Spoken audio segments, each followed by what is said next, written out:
Damn, I 2016 didn't. was our summer of peace on Earth because everyone was playing Pokemon Go and no one had been elected that shouldn't have been. Hi, I'm Shamar Griffith, codenamed Comic Shams. And I am Andrew Tejada, codename Arate. This season, we're getting whelmed for DC's greatest sidekicks and covering every episode of Young Justice on Yet another DC animated podcast, part of the Forgotten Entertainment family.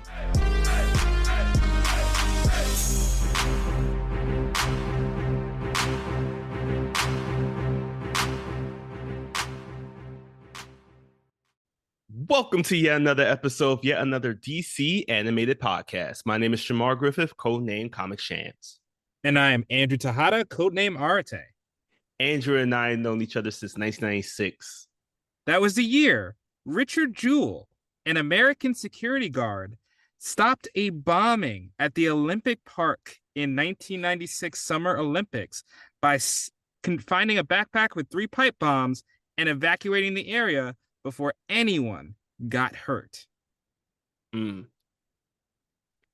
That's Bowhunter security material right there. Oh, yeah.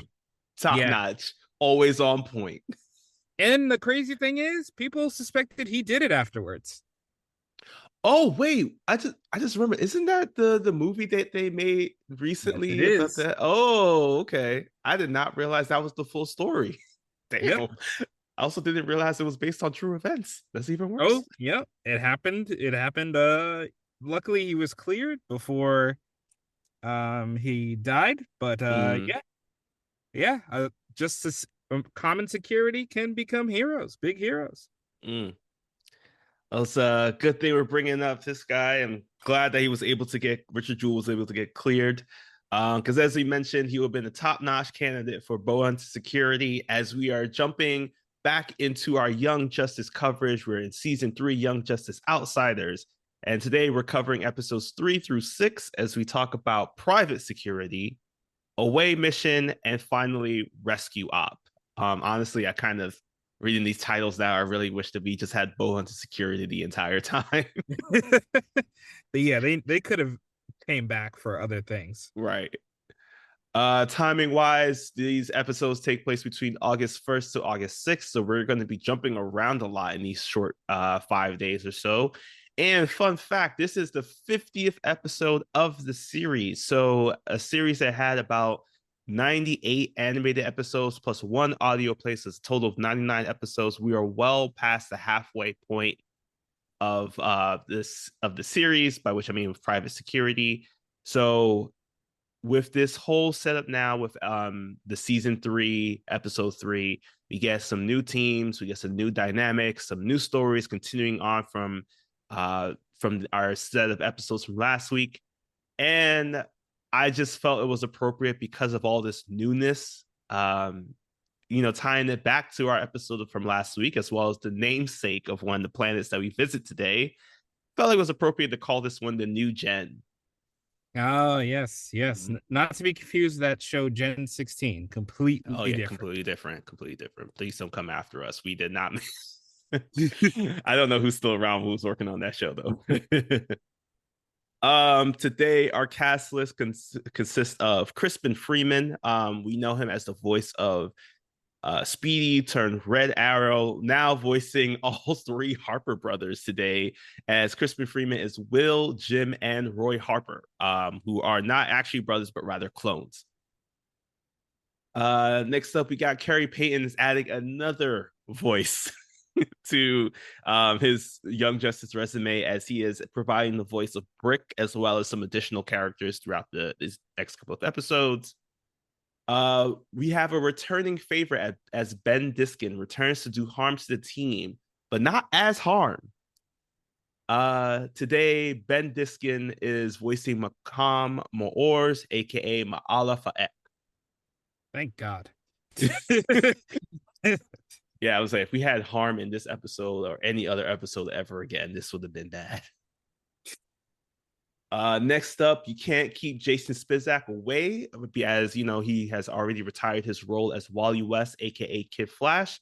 Today, he is introducing us to the character Forager. Keone Young has an impressive resume across movies, TV shows, animations. Honestly, the list is so large that the most shocking one that I could find was that he was the voice of Super Ninja in the 5 episode series of Chuck Norris Karate Commandos. Anything went in the 90s. I'm just Yeah, saying. yeah. So we're lucky today though that we have Keon Young today as the sensei, the trainer of the entire League of Shadows. I just knew him as Jong Jong from Avatar. Oh yeah. That's there were so many. Like I couldn't go. I didn't have enough time for this podcast to go through the entire list that spanned almost like 50 years.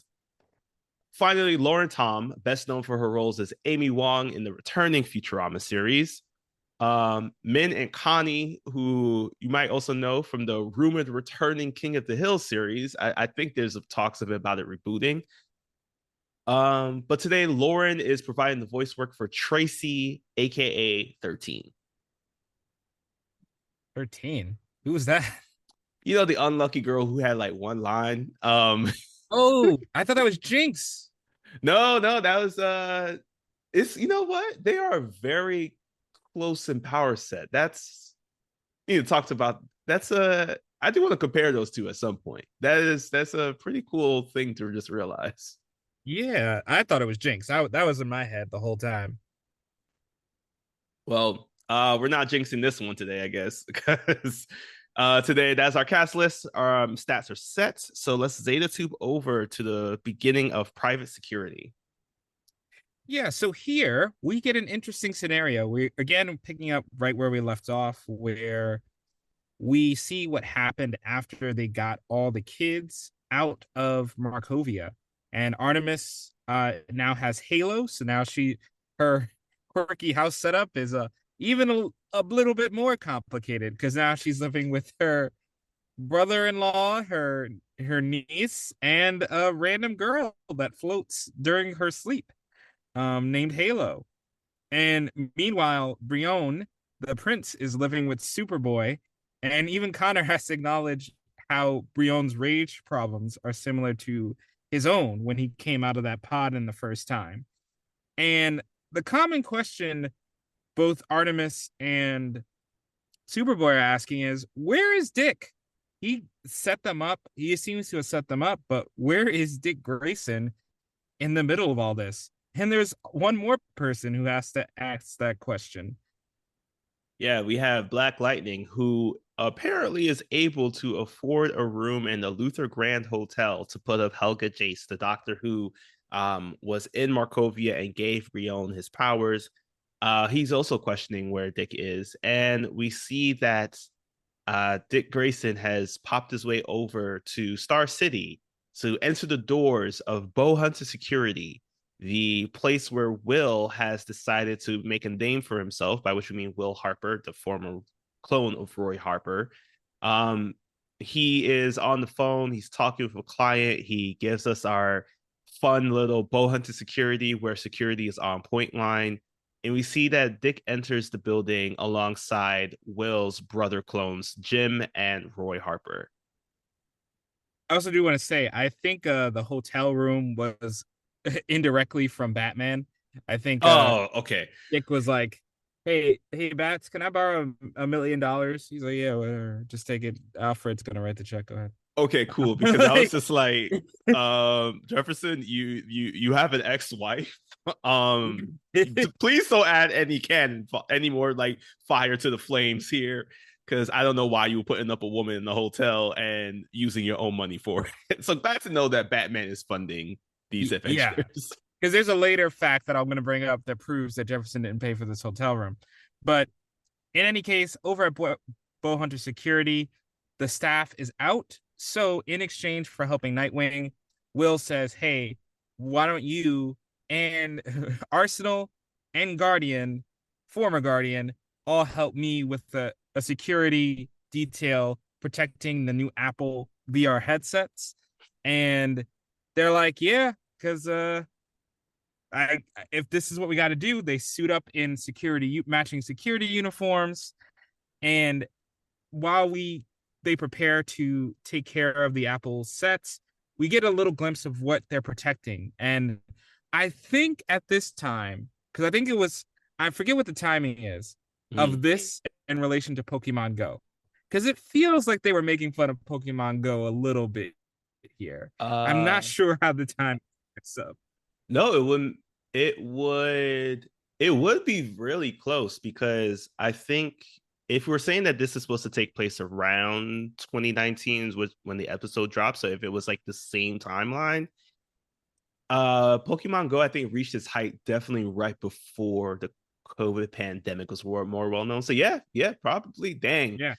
Um, damn, I 2016 didn't. was our summer of peace on Earth because everyone was playing Pokemon Go and no one had been elected that shouldn't have been, you know? Like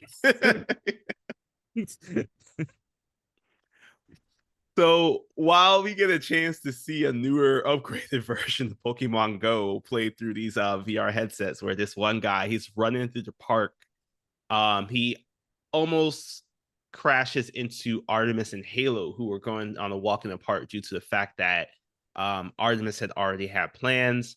Halo is unsure about what's happening, and during this time, Halo is talking with Artemis. Artemis is trying to get an understanding of better of who she is, maybe even see if she has some memories about who she was as well. This causes um, Artemis to have a brief flashback as we see from the scene back in Markovia, where the team then decides that they're just going to take everybody back to their respective places in America. So as Artemis is having this flashback, she immediately looks up and she sees that Halo is floating in the air, brings her back down, but she keeps commenting on like, okay, everything seems to be going better for Halo. She's it seems like her English somehow has been like drastically increasing, even saying that Artem telling her that Nightwing is going to run a background check to see and hopefully that maybe something might pop up.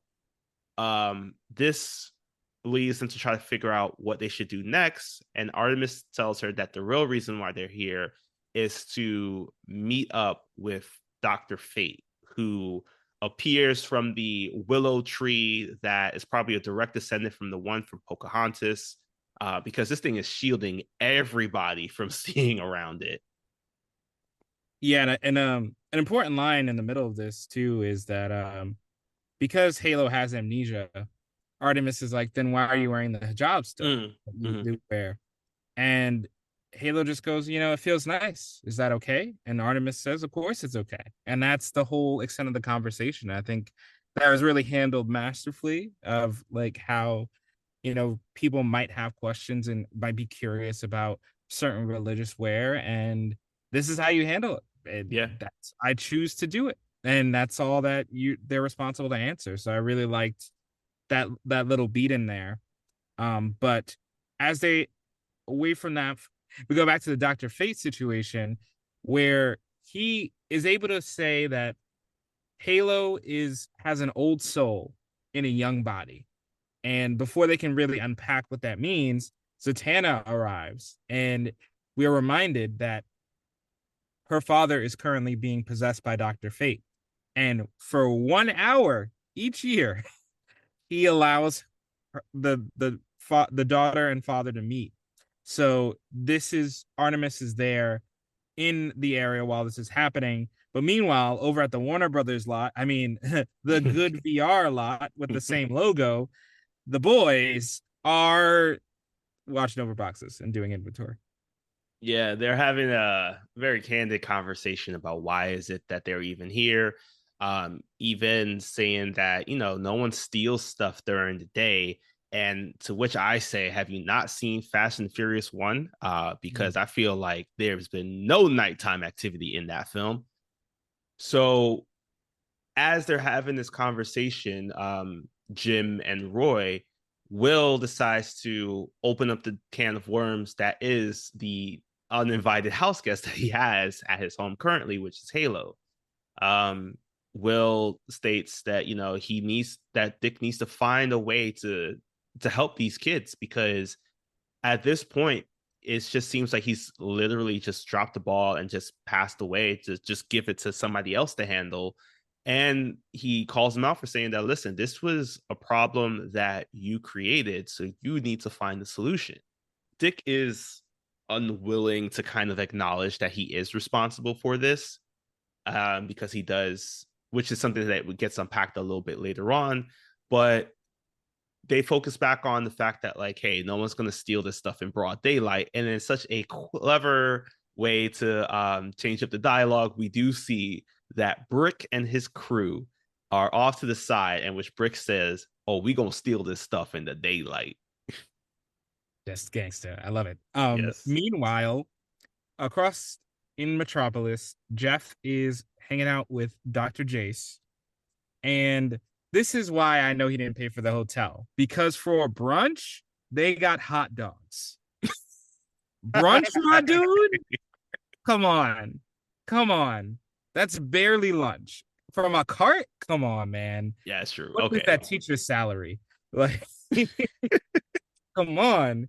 So I'm assuming that Metropolis brunch prices are like those in New York, where you get like eggs and then like 50 extra dollars for 50 more dollars, you get like unlimited drinks, but you're spending like 70 for one egg. hey, I guess so. I guess inflation was hitting him because they had hot dogs, but over the hot dogs, Jace tries to appeal to Jeff and say, look, I know how it seems with me, but I really do care about those kids. I really care about Halo and Brion. And she kind of connects with Jeff on the level of Jeff caring about his two daughters, which is radically different, but like that's how they're able to emotionally connect. So as they are talking about what they're going to do next, we cut back to Bowhunter Security, where something is wrong with the clipboard. Will knows that these drivers that are coming in, the clipboard doesn't lie. There's something off about them. And once they realize that it's Brick Stugs, they go to the ultimate vehicle, the SUV. Yes, this SUV has all the bells and whistles. It's got seat belts, a steering wheel, and a radio that never gets turned on. They're in this very intense car chase as they are in pursuit of the four trucks that we saw. They are trying to figure out what to do. Meanwhile, at the same time, Will and Dick are still continuing on their conversation. Roy, he starts getting a little trigger happy here because, of course, he has this cannon for an arm. So he decides that he's going to try and blow out the tires for the trucks that are passing them by. To which Will states, "Hold on, don't do that, because if you do, you're going to basically destroy our cred and destroy the product." So they try to figure out a way that they can just intercept the trucks. Meanwhile, we see that Brick is behind them, trying to help stop them from stopping his gang. He immediately starts hitting them and pushing them off to the side, to which point we get a moment in which they are about to get hit by a school bus, which becomes canonically the only school bus that exists in this universe, I feel. Yeah, this one driver, I mean, he must be making some serious money. So, as we cut away from the chase for a second, we check in with Brion, who is trying to keep his anger in check as all these foreign things are going on abroad, but he can't really interfere. And Superboy encourages him to keep himself busy with a hobby, and Superboy is fixing bikes. And Brion is like, well, you have a cool sphere bike. Why do you fix? He's like, oh, I need money. So apparently Jeff is not the only broke person in this universe. And but it also answers our question from last week. Yeah. Like, what does Superboy do for money? Apparently fix bikes. Yeah, I mean, it feels like he's smart enough to do more, but if you want to fix bikes, you know, whatever. Go for it, man. Goodwill Hunting this thing. And he encourages Brion to try working, and he makes Brion work for free, which is great for him, because now he can get extra done sooner and with more efficient budgets. And it makes sense. He's got to pay off that rent somehow. And we cut back to the chase where after Arsenal uses his arm, Brick goes, run a cop with grapples? How much are y'all getting paid? So I do like that little beat because they are in regular uniforms, so they have no idea what they're dealing with. Right. And as again we cut away from the chase and go back to another emotional moment with Halo. This is where we see off in the distance that Zatara and Zatanna are still talking within their hour of time.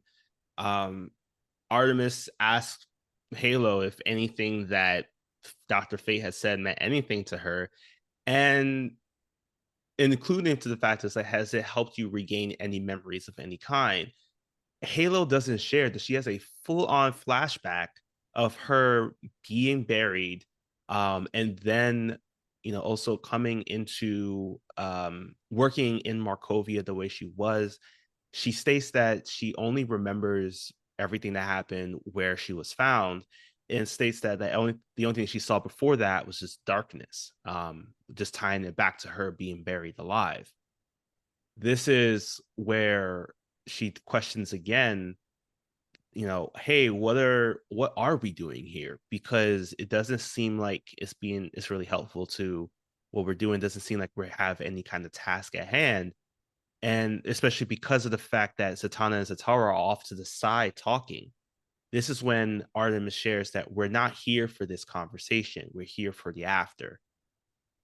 And while we're trying to figure out what the after is, of course, we have to hop back over to this high speed chase where Brick has officially tore the roof off the SUV and then the steering wheel.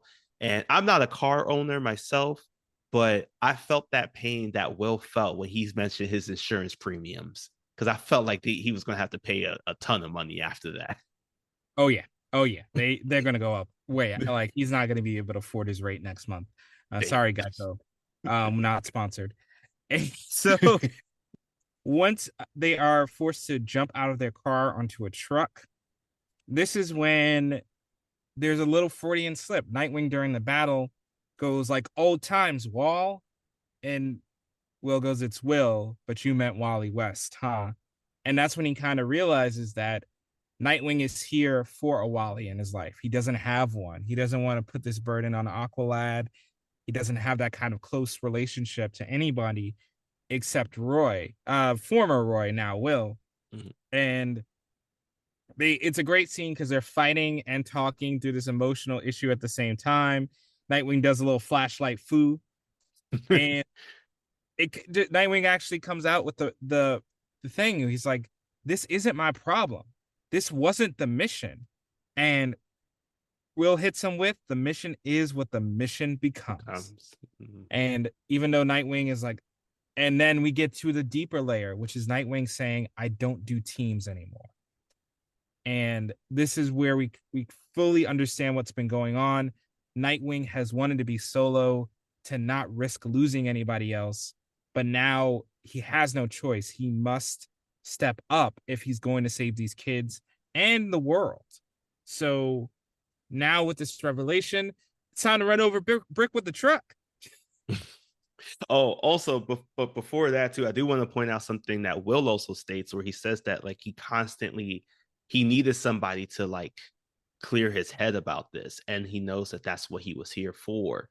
So that's the only reason why he took this role, because he could have easily not come along. He didn't need help, because the whole plan was that like if he helps him out with this job with Bowhunter Security, that the Harpers will then join in for a bust later on for a metahuman trafficking lab.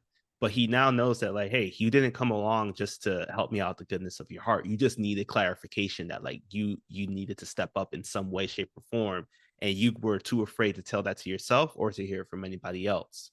So I did appreciate hearing that, because it still shows that like, hey, even though Will is so far removed from the superhero game now, it still ties back into that intervention episode where Will was trying to find the original Roy, and Dick states that, hey, I've known you just as long as I've known the rest of the teammates here. So you are one of us. And I'm kind of glad that we got a chance to see that play out, and especially in a way where you get a chance to see Dick is finding a way to get some therapy outside of his Signal network, I guess.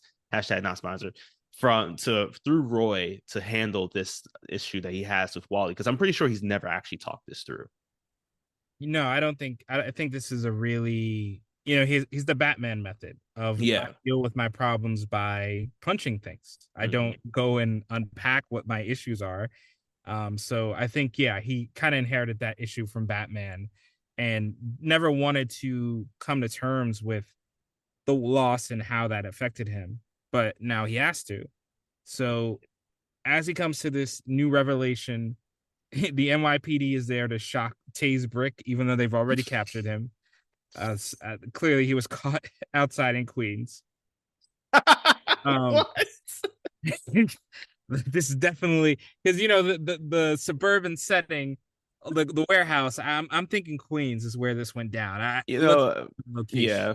I'm not gonna specify, but I have an exact street in mind. But because Brick unfortunately does get tased. He also loses another suit. Unfortunately, I sympathize with him about losing these suits. So he's taken away, and he questions one more time. Who are you guys? And of course, you get we're bow hunter security. We're always on point. Uh, I love the line. This is the same Yeah, PR person as Bedlam. I feel. yeah. No, this they got some really good people out there, Yeah. and we also get a resolution to the Zatanna storyline where after the hour is up, Dr. Fate takes the body back and Zatanna just falls apart. She just won't get to see her father for another year, just for an hour. And Artemis Mhm. goes, "This is the part we're here for." Yeah. Well, actually, Halo says it. So there's a sense of empathy coming from Halo as well, of understanding and getting more socially complex. So that after that, we get the final vignette of they don't even show the mission, but Mhm. the bow hunters and Nightwing have freed all the kids, and they said, honestly, we look better in our security uniforms. And then that's the episode before we got the bow hunters spinoff show. It's gone on for 7 seasons. And Everyone a loved movie. it. And yep, and a movie, theatrically released. Actually before the flash. No, we wish, but instead we get the next episode. Yes, we leave our heroes in at this warehouse and we hop on over to New Genesis. We get introduced to some brand new characters in this world within the DC universe of the creatures or the beings, sorry, that live on the planet of New Genesis, which are the bugs. We get introduced to Mantis, Forger, and some other bugs where they are brokering a deal with Orion, where it looks like they are bringing Orion, the new god, some kind of like very expensive stone. Not quite silver, not quite diamond, maybe somewhere in between. But what they're getting in return is some kind of delivery from the new gods, hopefully to no, it seems like an equal exchange. Unfortunately, it's revealed that Orion, along with these two monstrous beings, they are actually delivering this like illusion crate to them, and it disappears right before their eyes as Mantis, the leader of the bugs here, the hive, he states the new gods have no honor. This like gave me very strong Zuko vibes here. Hmm. I felt it. I was just like, you know what? Yeah, we ride with the bugs. I'm also going to put this out right away because I want to address this off the top.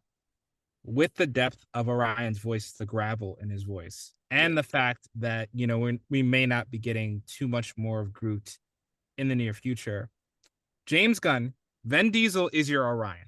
All right. Go and cast Ooh, right now. yes. He has the gravel, he has the grit, he has the size. Yes. Orion doesn't need to do much except brood and sit there and growl and look intimidating. Go and get Vin Diesel now. Lock him up.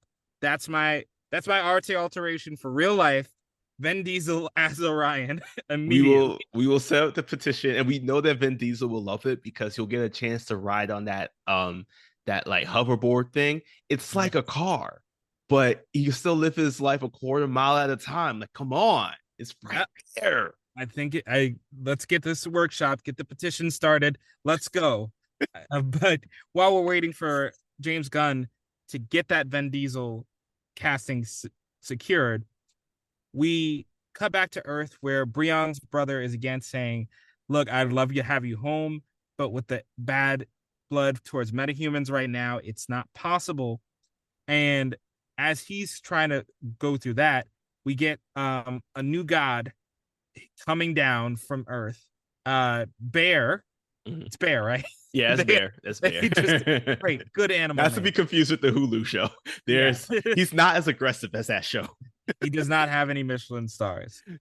So Bear reveals that he needs help because he found Earth DNA on New Genesis. So something is going on. Orion's acting strange. So what's going on? And amongst themselves, they discuss what they should do. And eventually, McGann decides, I'll go to Earth because go off Earth because Superboy really needs to stay and take care of Brion. And she's gonna get a few recruits along for the ride. Yes, she sends out a full team alert, or at least to, I don't know what squad this is right now, but we do get a chance to see she meets up with Tracy, or 13 as we have called her before. And then we also get a chance to see a grown-up Static, who is still being voiced by our Brian James actor, as well as Kid Flash, who was originally Impulse. And finally wrapping up the team, we have Blue Beetle, who, gotta say, there is a drastic kind of difference look in Blue Beetle. Like, he seems taller, he seems kind of more muscular, not quite our most Jack character. Like, I have to give that to Bear probably right now, Mm-hmm. but it's enough to be like, I think he went through puberty. Yeah, I think he did hear about the future where he's ridiculously jacked and is trying to make that a reality for himself. But yeah, he's still a few more protein shakes away, or he's just trying to get like Miguel is in the real life Blue Beetle, because that boy is jacked in real life, guys. Go look it up. You'll be surprised. Cobra Kai is real. So Mhm. as they put the team together, we also get I love this, Jefferson, comma Pierce. I do love that Yes. specific call out. So with the team collected with all the kids together, they go to they go off world, and there's another attack going on because they're trying to figure out how things are going, and the local bugs are not for it. They do not want the earthlings here, so they try to attack the humans, but Forager steps in and protects our metahumans, Mhm. which definitely causes some conflict with this hive.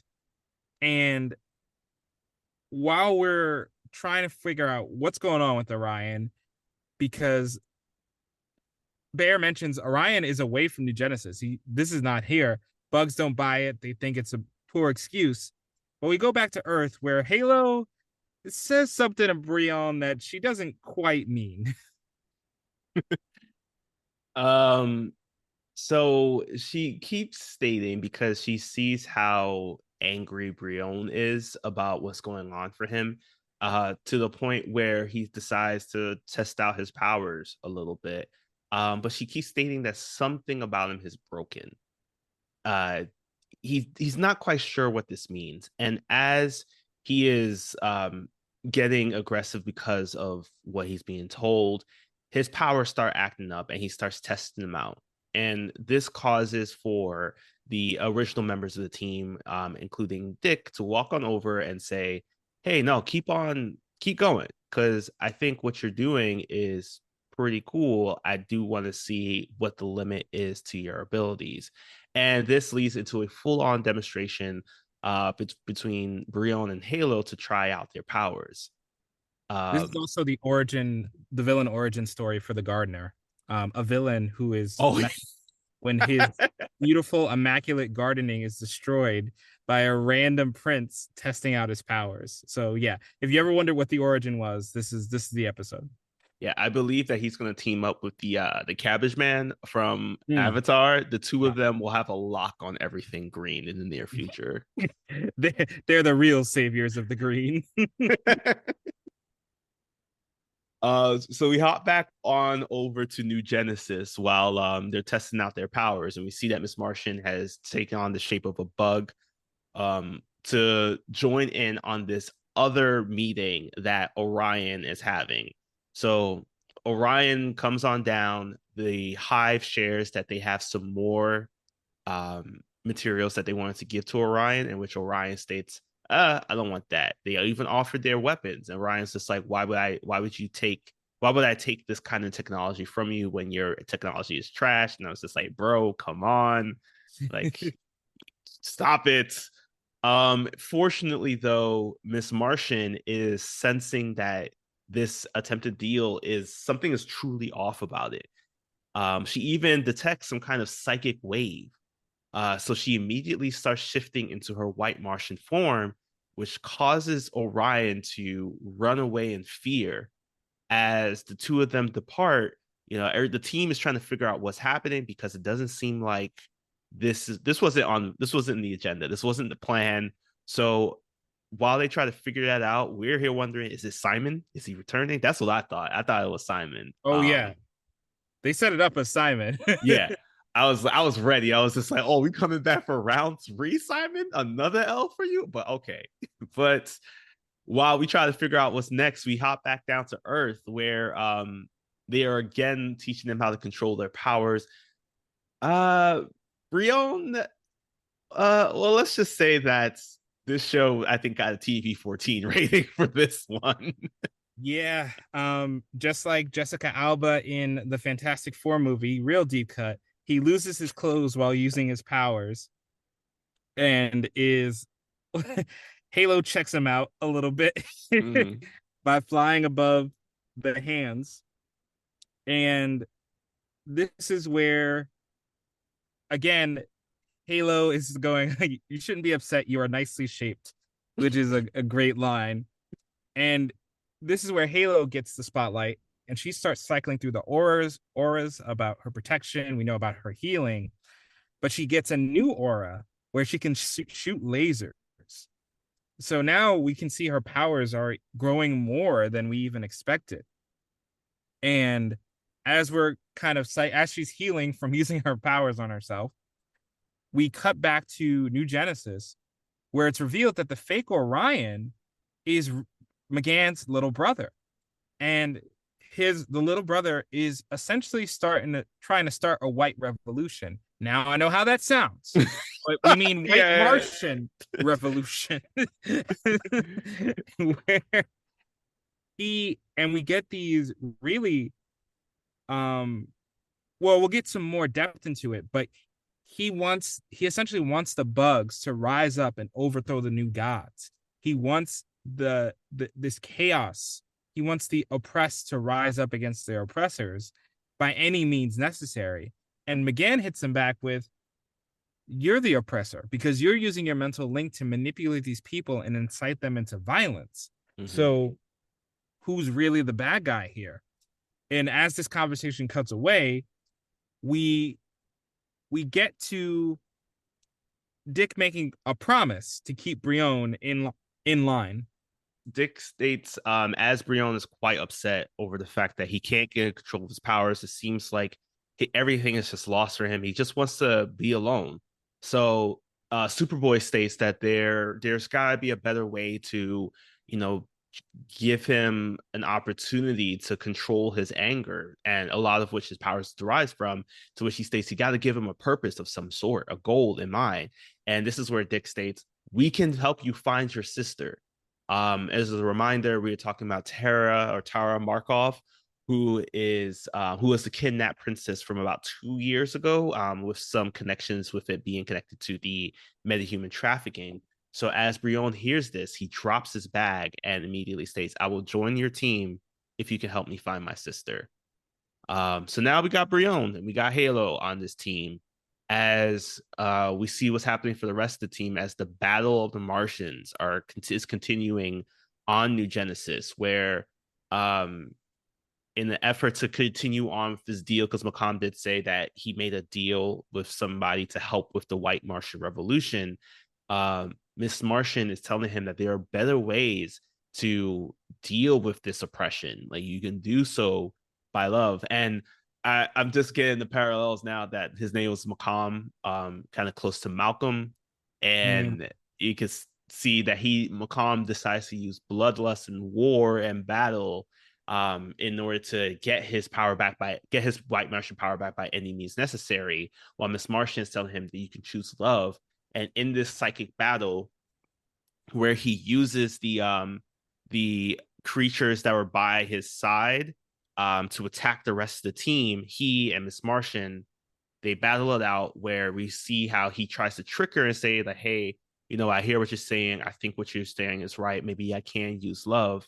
But she senses that this is all a lie and knows that she has lost her brother to this hate that's consumed him this entire time.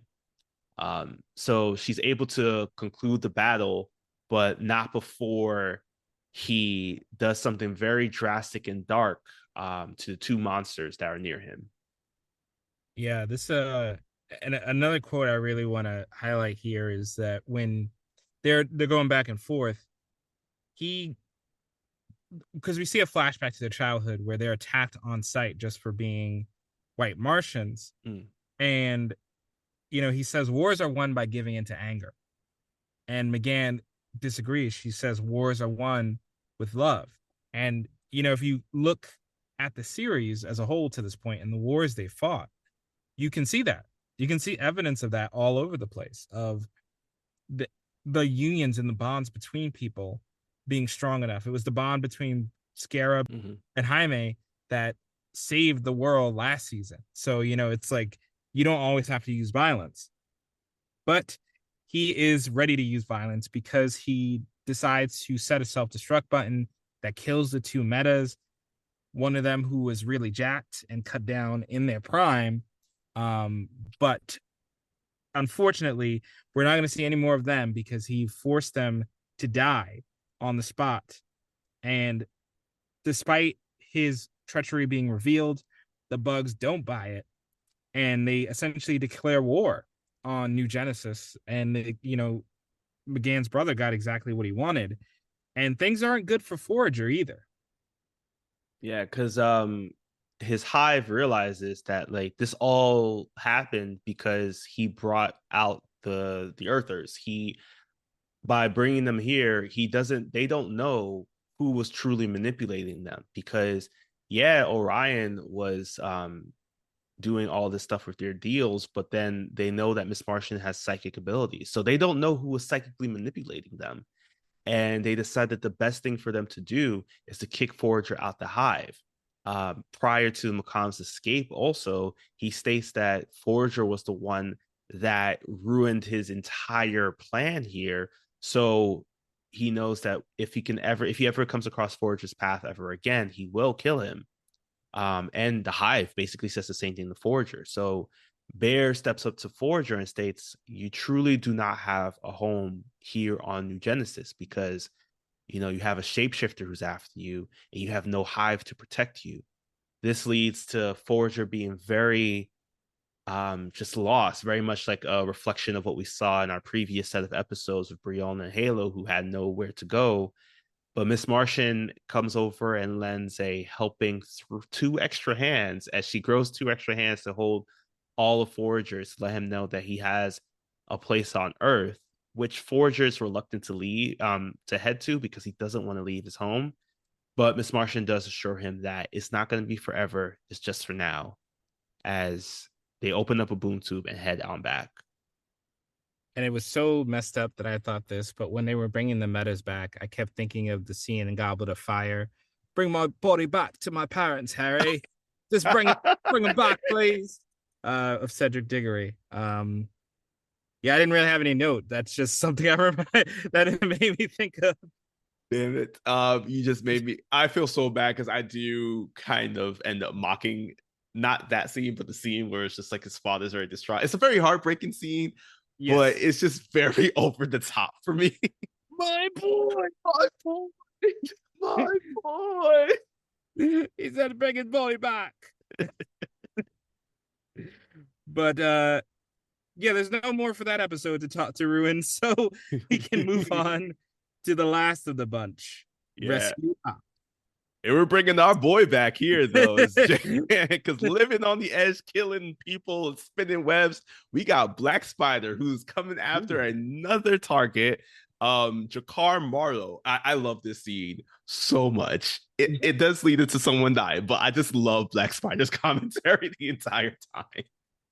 Yeah, he's literally like a mix of Deadpool and Spider-Man. Yeah. This is what you would get.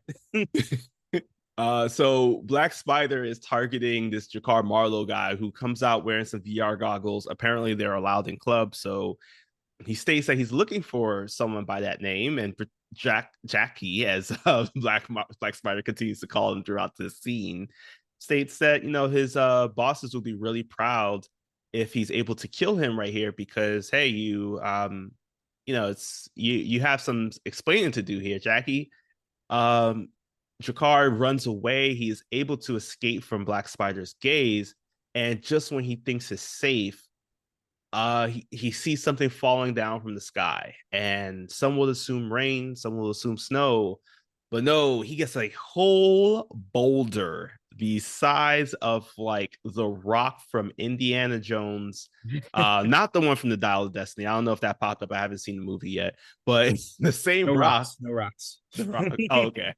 It crashes down on him as Black Spider comes around, praises the individual who killed them, as we see what looks like for our DC fandom eyes, we know exactly who this is, but we do know that there's somebody with possibly the power to move rocks or any kind of geo forces was responsible for killing Jakar here. Yes. So as we cut away from this darkly comic scene, we get Oracle, who is enjoying the VR glasses herself. And when Nightwing tries to sneak up on her, she immediately flips him and then kisses him to certify that they are in this committed relationship and that there is a lot going on between them, that they don't want to be fully disclosed to the team, but they still have a strong relationship. So as we get that set up, we cut over to Superboy's house where McGann is introducing Forager to everybody. And I love this little beat because they're wondering how they're going to communicate. Mm-hmm. And McGann apparently can just implant languages in your mind. Duolingo? What? Yo, word. Like take that, Rosetta Stone. You don't need it. It's all McGann. And there's also a really funny exchange where Brion goes, I can't believe I'm meeting a real alien. And McGann is like, excuse me, I'm a whole ass Martian. Connor is a half alien. And he's like, yeah, no, a real alien. And Forager hits him back with, to me, actually, you're the alien. And Brion hits him, you would think that, would you? This whole conversation is A1. I love this exchange so much. But we can't forget about Halo, who is eagerly enjoying apples, what seems like for the first time, and is offering it to Forager. He's like, yo, Forager, you got to eat these apples. These red deliciouses. They're delicious. And the crew decides, this new trio here decides to go along their way to get a chance to talk with each other and know each other a bit more.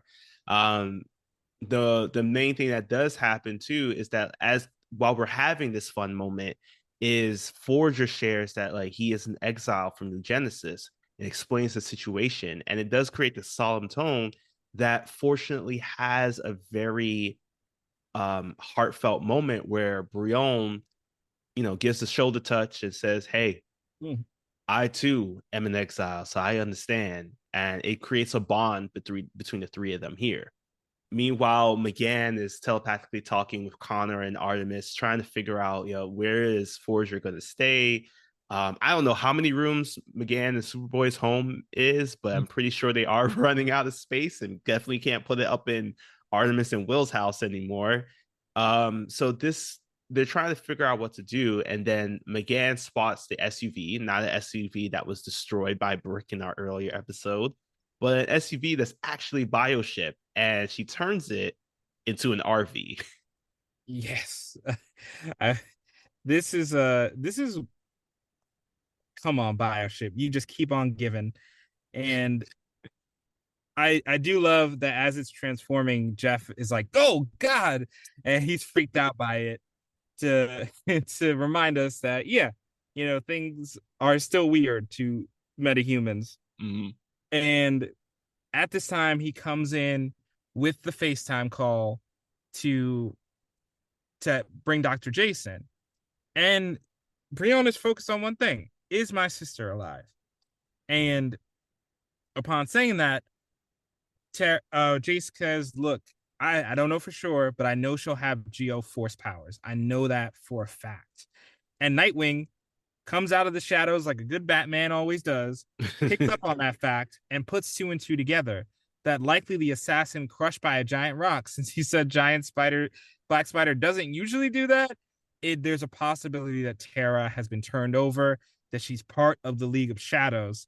And as Brion starts heating up, Nightwing hits him with, literally chill right now. We're gonna figure this out.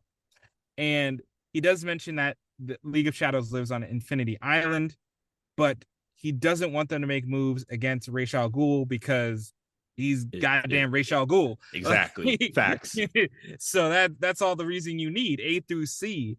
So Beyond says, okay, you know what? I'm gonna chill. I'm gonna check out my living quarters. And this is where we get a new layer to the relationship of the trio. As they enter, they are talking about, they're just talking about having some fun, looking at the space that they have. Forager is immediately just enamored by the bioship and even states that calls her a good girl, which Halo states, like, how do you know it's a girl? And Forager says, isn't it obvious? This leads into Brion taking a step back to recall Dr. Jace and let her know that, like, hey, if you can help my sister, I will talk with you. I will be willing to re-engage with you. So now they're saying they decide that they're going to go to Infinity Island, despite even Helga Jace being like, wait, weren't you told not to? But they were like, yeah, we were able to get the okay. This is where they decide to kidnap Sphere. I guess kidnap is, I guess, kind of the right word, because I think Spear, is like, hey, you want to go for a walk, Sphere? You want to go for a walk real quick and to the League of Shadows, huh? And it was like a 3-hour tour. Like, yeah, we're just gonna pop in, pop out. Don't worry about it. So as they hop into Sphere, we also see that Halo has a connection to Sphere, as Sphere is able to open it up a bit more, and even states kind of doing a call back to her to the earlier line of like saying that it's a girl. Forager wonders, how does she know? And she says, isn't it obvious? Now our trio, they fly off with Sphere. Wolf is left behind because apparently Wolf is just taking a good old nap. But this leads into a very frank and open conversation happening up in the house, where Connor, McGann, Artemis, Dick, and Jefferson are getting some new information about Halo's true identity. And that was a Snapper Carr in there as well, right? Yes, that is Snapper Carr. So I do like this because they realize, they get Halo's true name and her identity. And at this time, they're also discussing, well, what do we do with these kids? Do we draft them to the team? And there's some good points raised, like, they have meta powers, so shouldn't they be on the team automatically? And Artemis and Nightwing are like, excuse me? Mm-hmm. And they also talk about, so they're like, just because you have powers doesn't mean you want to be a hero, doesn't mean you want to put your life on the line and do what we do every day. And they also discuss the fact of Halo is a girl with no identity, no past, no memory. And we experienced with Will what that can do. Maybe she's a traitor. Maybe she's a bug, a plant. And this is where Snapper Carr goes, hey, I led the Joker to the base before, and I'm sitting here for some reason. So maybe give her a shot. So I do like, there's some really deep questions raised in this conversation between them, but they all have to put that aside because the team quickly realizes that the 3 kids are gone along with Sphere. So now we cut to see what the kids are up to. Are the kids all right? as Halo also decides on a name. Yeah, we get a great chance to see kind of like this new gen of heroes here. I had to force that in. Oh yeah, yeah. The new age of heroes. They are talking about at one point when Halo was using her abilities and then healing herself, she had overheard Brion call her Violet. So she states that that's what she wants to be her undercover name, but for her code name, kind of when she's out on missions, like how Artemis is Tigress on missions, she wants her name to be Halo. And Brion doesn't really choose a name. Fun thing is that Forger is Forger. I think that is going to be a running line because Forger, even though having this full on download of the English language, as Boy joked, he apparently did not get the pronoun section of the book. Uh, so as Forger in Halo and Brion are walking through, they are on Infinity Island. They notice how empty it is, and they're wondering what is going on. Why is it that no one is there? But then it just as if it was well timed, we see that Sensei, the lead, the trainer of every single League of Shadows member, is just there meditating, and they're trying to figure out what to do. Brion immediately goes into aggressive mode as he states he demands to know where his sister is, but Sensei tells him, "You won't find your sister here. So just go along your way because honestly, you're just bothering my meditation time." I love the confidence of Sensei because he says they're like, "Where's your league army of assassins?" And Sensei's like, "I don't need an army. You Word. kidding me? For y'all? No, no, no, no, You really thought the person who trained the army is gonna need it? no. We're good here."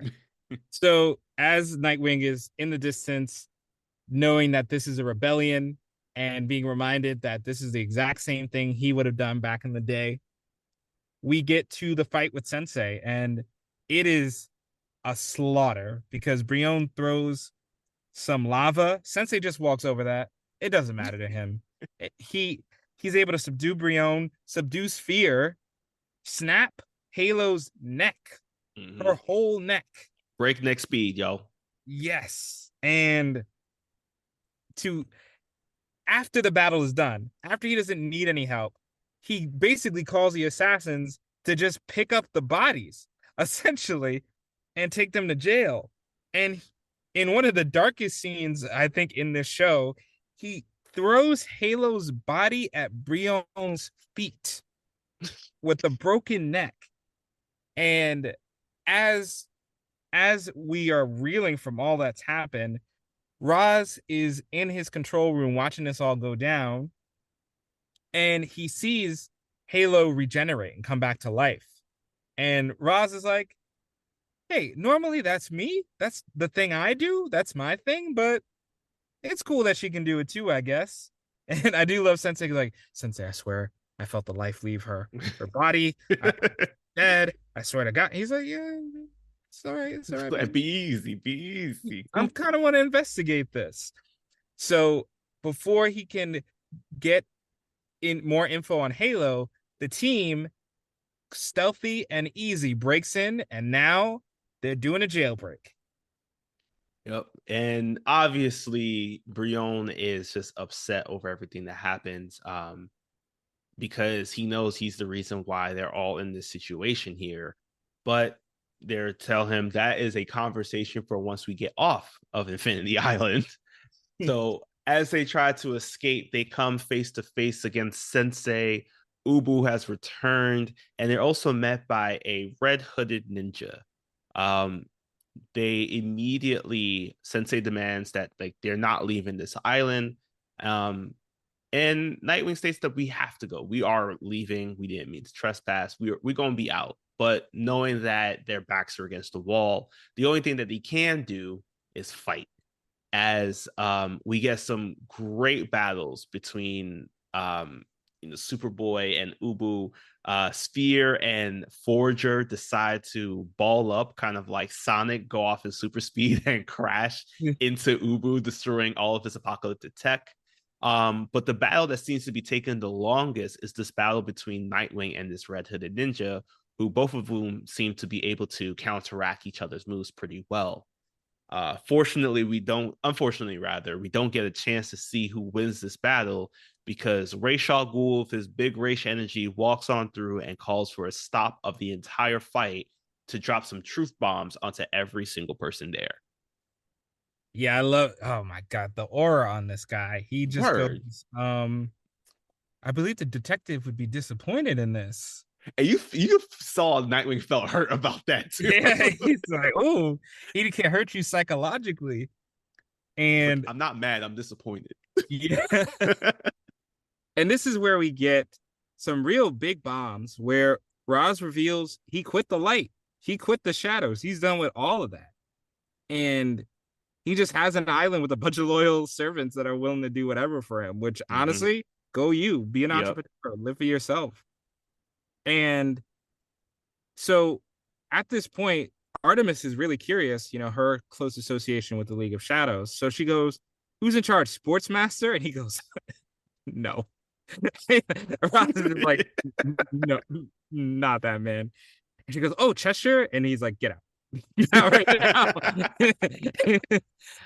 now. So Roz lets them leave with their lives. And we'll talk about this more in the section. We'll talk about what the cameos in a special section after this. We're just gonna skip that for a while. But we'll cut back to the bioship where Nightwing has to address what's been going on. Yep, he shares that he is quite upset. Well, rather, he's mad and disappointed with our trio here, because he made that promise that he was going to help them out, but clearly they're not listening to orders. And because of that, Brion does share, knowing that his actions led into, fortunately, Violet is able to heal herself, but like if she wasn't, Violet would have been dead by the end of this whole mission. And they would have circled back, we would have gone back to like basically zero space here, because they don't even have a lead onto where Terra is. So knowing that he messed up so royally, he decides to take a seat back on any of his further actions. Fortunately, though, we do have one win, as Halo and Forager decide that they definitely want to stay on the team with Brion. Especially they want to stay with Brion in this RV. And this is where Nightwing states that all he wanted was just their commitment in some way, shape, or form, because it helps them to know where to direct their energy in the future. Meanwhile, Artemis informs Halo that they, prior to them leaving, they were able to get her identity, and it's revealed that her real name is Gabrielle Duo. So this causes a crazy, like, Chuck level flashback in her mind. Yeah, that was in which she's able to see everything that she went through, from how she had to escape Karaki, where she was actually being chased by Mammoth, how she was able to it seems like to unfortunately get captured, but then was able to take a flight to head to Markovia thanks to the refugee laws that they had at that time, but still also experienced a lot of bias towards her because of her nationality. And she decides that she doesn't want to share that with the team, and instead states that her real name is Violet, and that's what she wants to go by. Strong note to wrap up the trio. Yep. So now that we've wrapped up this trio, we're gonna try to see if we have any gardening contacts, because after everything that was done to destroy Connor and McGann's home, and then all of Infinity Island's gardens, while we find that gardener, we're going to leave you with a podcast from the Forgotten Entertainment family that you should be listening to the next time you're not listening to us. Do you like beer? Do you like podcasts? Do you like beer podcasts? Then check out Crackin' One Open, a podcast about brews, news, and pop culture reviews. Every week, we crack open a new craft beer from breweries around the country. And sometimes the world. We'll talk about how it was made, what's in it, the history of the brew, and the brewery. Then we'll give our tasting notes, and while we're finishing up, we'll talk about some of the latest goings-on in the world of pop culture. So check out Crackin' One Open with Mike and Elise, part of the Forgotten Entertainment family. All right. So now that we have finished our trio, this new gen here, Andrew, what are you giving? Who gets the most whelmed episode of our bunch here today? It's been a while since it's been this hard to make a choice, because these are all 3 very strong episodes. And initially, I'm surprised to even say this, because Private Security is one of my favorite episodes of this series. The Roy Squad is just so entertaining. The story is great, and there's a lot of great conversations. But Rescue Op pulls the win for me this batch. The main reason that Rescue Op comes ahead, well, it has a lot of good things going for it. It sets up a great mystery that is personal to the characters. It runs it back to the beginning of Nightwing now being on the other end of kids who just want to go out and do good in the world, but are not ready and not prepared to do so fully. And you really genuinely believe in this found family of the trio as their older brothers and sisters in the forms of the heroes who have made their mistakes and know what it's like to be young and trying to do well, are connecting with them. So you really do get a good sense of all of that in one episode, and an entertaining fight scene with villains that are way out of their league. Literally, because it's the League of Shadows. So that's what pulled it ahead for me. And the one thing that held Private Security back, which was one of its biggest strengths, is Zatanna. Because I love the Zatanna material. It is really emotional and really great. Why, though? Why? Because unfortunately, there's no follow-up to that in the next 2 episodes. And if you hadn't watched Young Justice in a while, like we had, you might be wondering, you might be like, oh yeah, Zatanna, the father thing, and it does not get an immediate follow-up, which, trust me, is not when it's the biggest problem. That's a season 4 problem, especially.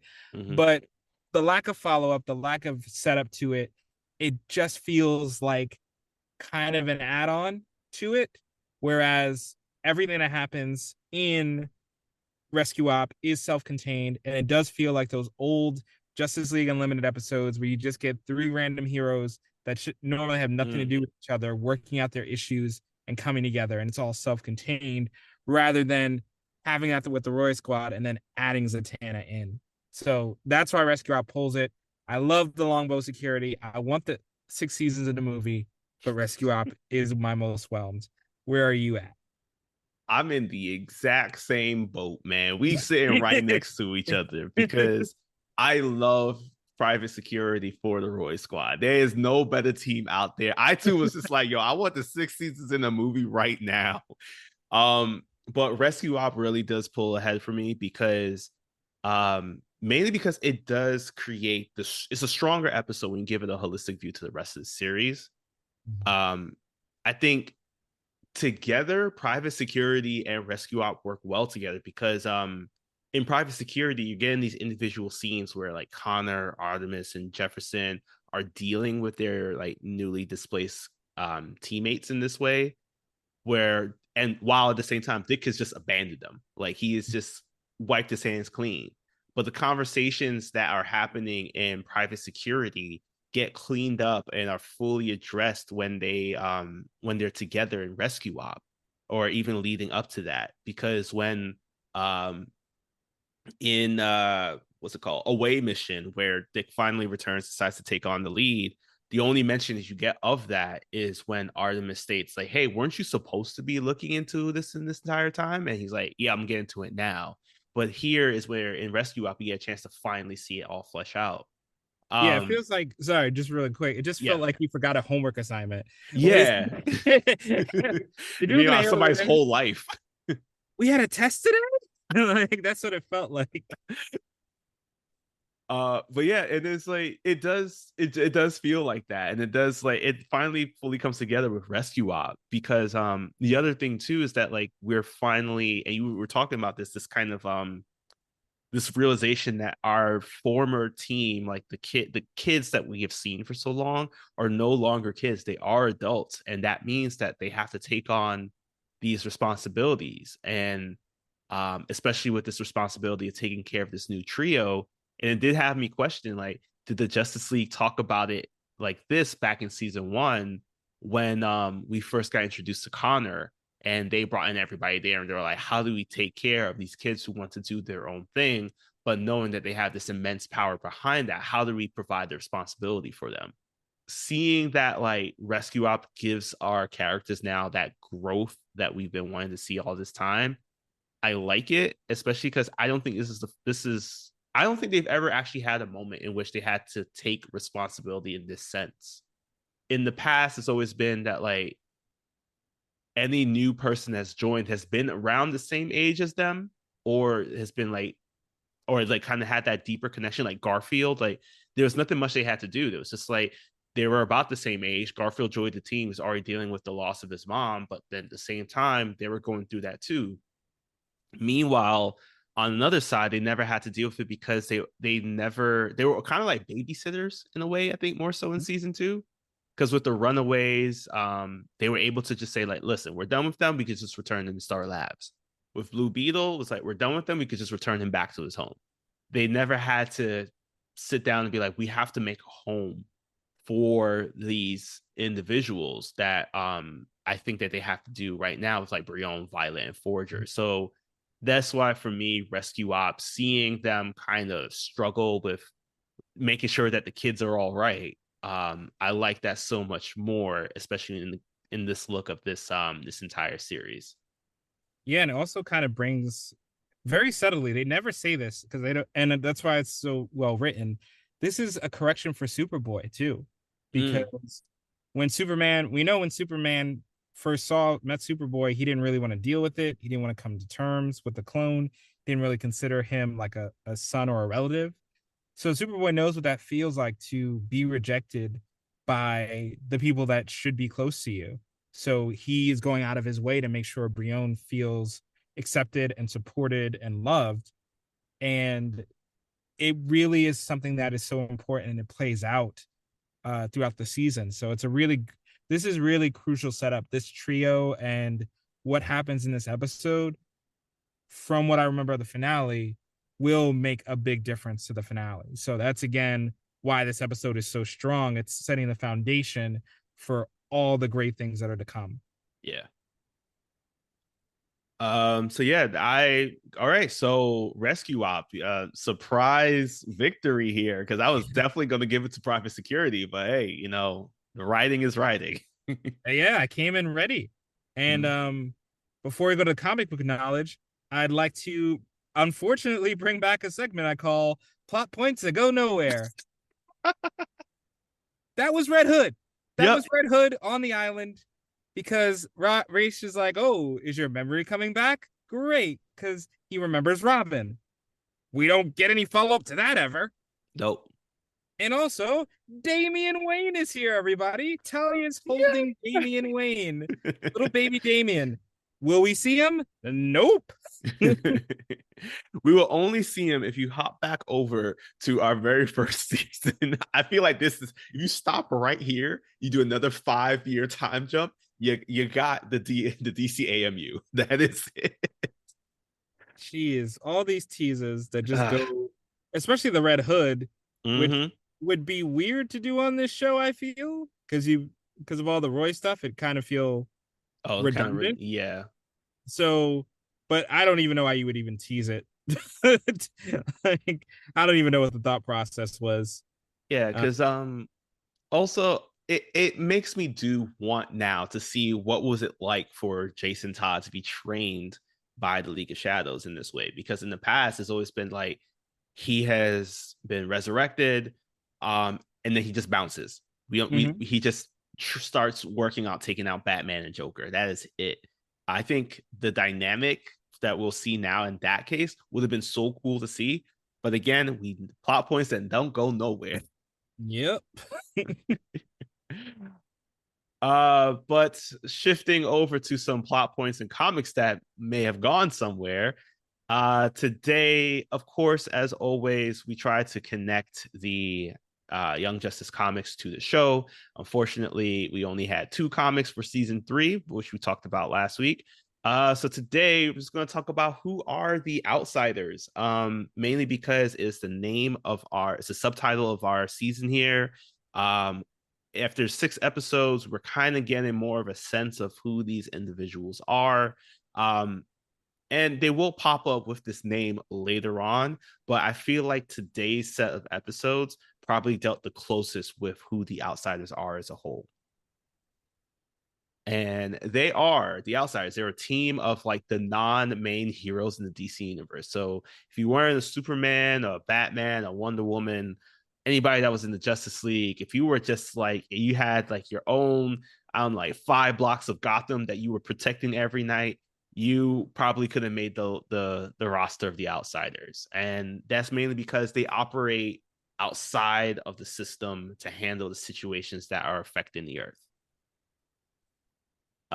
So they were created by Mike W. Barr and Jim Aparo with their first appearance in this like 16-page preview in The Brave and the Bold number 200 in July 1983. And they finally made their full debut in Batman and the Outsiders just 1 month later. So now this one is going to be super quick because honestly, Young Justice got it almost exactly right in their first 3 episodes for season 3 premiere. Oh, nice. Yeah. The only main differences though is that in the story of the comic, it talks about this European trip that Lucius Fox, a longtime ally of Batman Bruce Wayne, decides to take. Unfortunately, he goes missing. Batman finds out from a newspaper article where it details that Lucius has gone missing during the Markovian Revolution, where Baron Frederick Bedlam is staging a military coup because he lost the Markovian throne after it was given to him by the Nazis and returned to the rightful king. Mm-hmm. So yeah, obviously there was a nice change in the regime here because the king of Markovia received his throne back. Unfortunately, though, he was getting close to dying, and it was starting the procedure of the coronation of Gregor once again. And we also get introduced to Brion Markov here. But while that's happening on the side, Batman is learning that his friend has gone missing, which sends him into a very aggravated state, which will probably make Brion very proud. But so he decides that the next Justice League mission, as he heads on up to the Watchtower, is to go into Markovia and find Lucius Fox so he could bring him back home.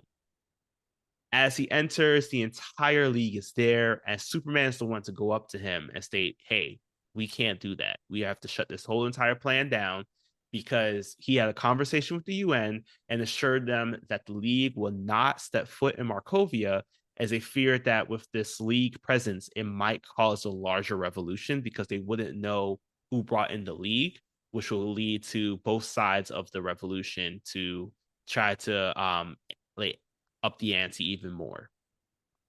Mm-hmm. Batman's quite upset about this. He's just like, that's my boy. I'm not going to leave him behind enemy lines like this. So since you don't want to do anything about it, I'm just going to go solo and just know that I'm not a part of your Justice League anymore. This is very synonymous to what we saw in our first episode for this season. The difference here, though, is that the first person Batman calls up to start this mission to go save Lucius is Black Lightning, who, unlike his counterpart in the show, decides to actually sign up for Batman Incorporated.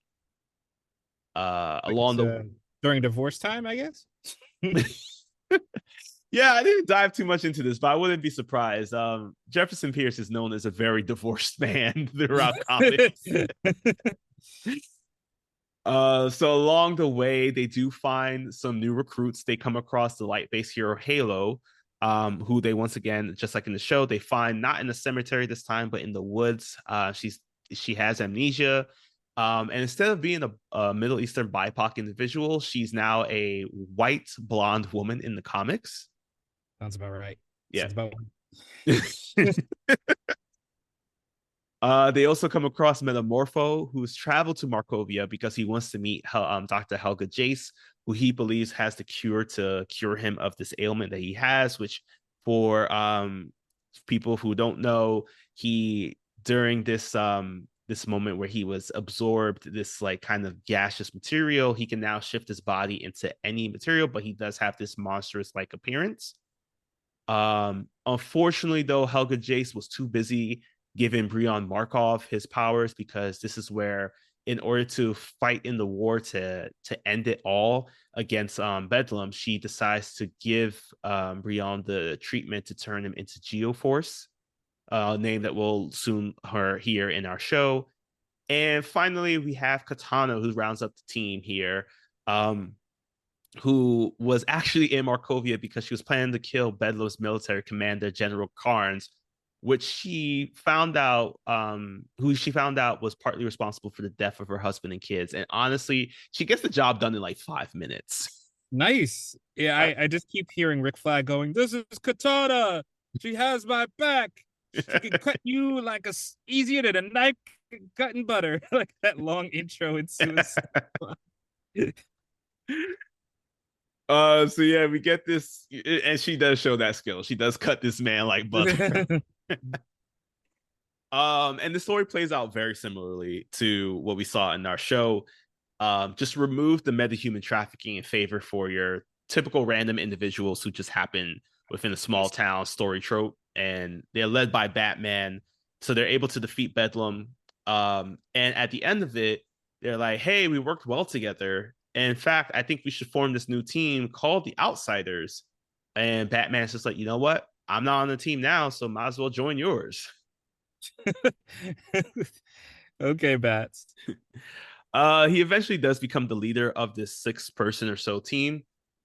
This run will go for about 33 issues, where after the 33rd issue, Batman does leave the team, and it switches over to the title of The Adventures of the Outsiders, where Black Lightning and Katana take more of this leadership role. But it does turn into, as I mentioned, a way to introduce the DC characters who don't have an opportunity to have their headlining comic series, to have an opportunity to be shown like what are they doing behind the scenes. And it gave a lot of lesser known characters a leg up into becoming known by comic book fans. So some that we've seen across like DC Entertainment, whether it be like live action in the CW verse or in other animated productions. We have Jade, the daughter of the original Green Lantern, Alan Scott, who was a member. Wild Dog became a member. Thunder was a member. Her partner, Grace Choi, also was a member. This is how the two of them met. And El Dorado, who we'll see later on, who we've seen already in the Young Justice series, was also a member. We also got some shocking leaders, as Arsenal and Nightwing were leaders who restarted up the team after taking some money from a corporation, but then finding out that the corporation was led by Deathstroke. Is that worse or better or worse than Amazon? You think? Like how do you feel? Well, I know one thing: Deathstroke ain't spending my money to go to space. This confirmed. Deathstroke is better than Bezos. Some other leaders we had was Cassandra Cain, who's like Batgirl Orphan. And my favorite right now, Alfred Pennyworth, was one of the leaders of the Outsiders. And this was during the events of Batman RIP, where he created this hodgepodge set of outsiders to help save the day because Batman wasn't around. He's got the experience. His resume looks really good, so I support it. I always think the same thing too. Like, I don't understand why Alfred isn't just leading the entire Justice League. Like, let him be the logistical person. Don't let it be Mal. Like, how long does it actually take to clean Wayne Manor if it's hardly getting used? Let's be honest with ourselves. And for our Harley Quinn fans, I hope he did it as Mr. Macaroni. If you don't get that, that's why you need to watch Harley Quinn. Yes, please do immediately. In fact, we're going to wrap up this episode right now so that you can watch Harley Quinn. Go watch Harley Quinn, come back, once you get the reference. But right now, the current roster of the Outsiders, we still have Black Lightning, we still have Katana, Metamorpho still on there. We do have a new Bat Family member by the name of Signal is on that squad as well.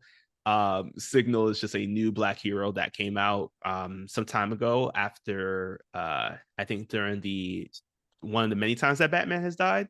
So no, I just thought the hero's job would be to light the bat signal, and that's all they did. Like for a second, they're just like, "Hey, he's running up to get to the someone hit the switch. I'm on my way." But yeah, Signal, the #1 lighthouse keeper of all time. But yeah, that wraps up the Outsiders, who they are. They have a ton of comics. They do make many appearances. I think Batman the Brave and the Bold probably has the largest amount of Outsiders animated content that we actually have in history outside of Young Justice, but they actually got like kind of most of it right. Always appreciate some comic book accuracy. Yes. Flash. Ooh. Oh, something in my throat. Couldn't be about Flashpoint. Well, that wraps up our episode. Please don't go watch Flash again. Instead, watch Harley Quinn. But in the meantime, please be sure to check us out on our socials, our Patreon for more content. And in the meantime, take care of yourselves and remember that if you are planning to go to Infinity Island, please don't start a fight with Sensei because he will give you that work. And if you are getting your Apple VR headset stolen, call the Bow Hunters. They got you, bro. They'll throw a guy underneath the truck for you. Yeah, you know why? Because they're always on point. Exactly.